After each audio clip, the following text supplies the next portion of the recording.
네, 여러분 안녕하세요. 자, 이 리플이 뉴욕 증시에서 현물 ETF죠. ETF가 사상 최초로 드디어 승인이 나면서 이제는 본격적으로 은행업의 진출이 급물살을 타고 있는데, 그렇다 보니까 최근에 가장 핫한 서클까지도 신탁은행 설립을 공식 추진하고 있고요. 블랙록 같은 경우는 세계 최고의 자금력으로 뒤에서 든든한 지원을 아끼지 않고 있는데, 사실상 이제 이 리플과 서클 그리고 블랙록은 가상화폐 패권, 그쵸?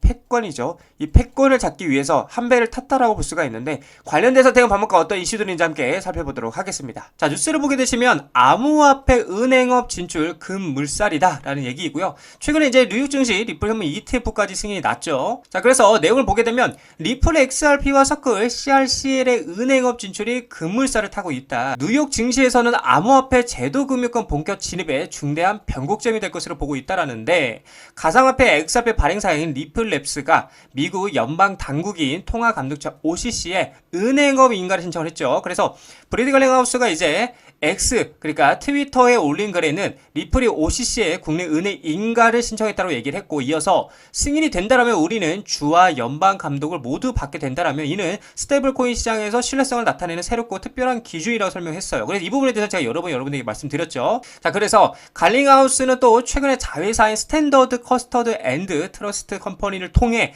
연방준비제도 마스터 계좌를 신청했다라면서, 이로써 리플이 발행한 스테이블코인 RAUSD의 준비금을 연방준비제도 패드와 함께 직접 보관하고 관리할 수 있게 됐다라고 얘기를 하고 있어요. 그는 그러면서 2,500억 달러, 그러니까 약 340조 원이 넘는 스테이블코인 시장에서 RAUSD는 규제를 최우선으로 두고 기관들이 기대하는 기준을 설정한다는 점이 돋보인다라고 강조하고 있다라는 거죠. 자, 그리고 스테이블코인을 만드는 서클 같은 경우도 연방 규제 하에 신탁은행 설립을 공식 추진하고 있는데, 서클은 최근에 미국 통화감독처 OCC에 퍼스트 내셔널 디지털 커런시 뱅크 설립을 위한 신탁은행 인가 신청을 제출했고, 이는 스테이블코인 USDC를 중심으로 한 규제 준수 및 기관 대상 수탁 서비스 강화 전략의 일환이다라고 얘기를 하고 있어요. 자, 그래서 이번 신청은 스테이블코인 발행사가 연방 단위에서 직접 규제를 받는 구조로 전환하려는 움직임의 대표 사례로 주목된다고 얘기를 하고 있고요. 신탁은행은 전통적인 상업은행과 달리 예금 수신이나 대출이 불가능하지만 다중주 면허 취득 없이도 전국 단위의 규제 환경에서 운영이 가능하다는 거죠.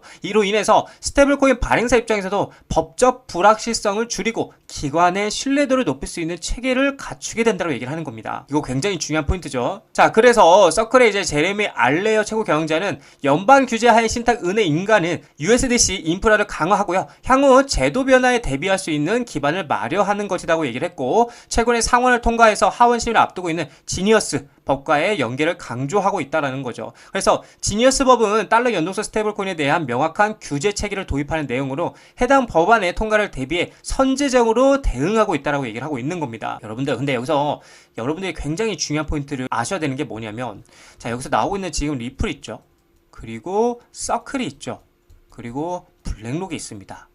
이 세 개의 거대 대기업들이 지금 한 배를 탔어요. 서로 연관성이 굉장히 큰데, 이 연관성에 대해서 제가 여러분들에게 한번 설명을 드려보자면, 이제 리플의 히든노드 인수라고 볼 수가 있는데, 히든노드는 이미 블랙록 토크나 펀드 생태계에 참여하면서 기관 투자자들에게 전통 자산과 그리고 디지털 자산 간의 가교, 그쵸? 이 가교 역할을 해왔어요. 근데 이 리플이 히든노드를 인수함으로써 블랙록의 인프라와 이제는 연결되어 있던 히든노드의 기관 네트워크가 이제 리플의 직접적인 영향권 아래에 놓이게 되었다라는 겁니다. 자, 그리고 또 중요한 건 뭐냐, 서클 인터넷그룹의 IPO에서 이제 블랙록은 10%의 주식을 매입한 상태이기 때문에 현재 이제 이러한 이 리플 그리고 블랙록, 서클, 그쵸?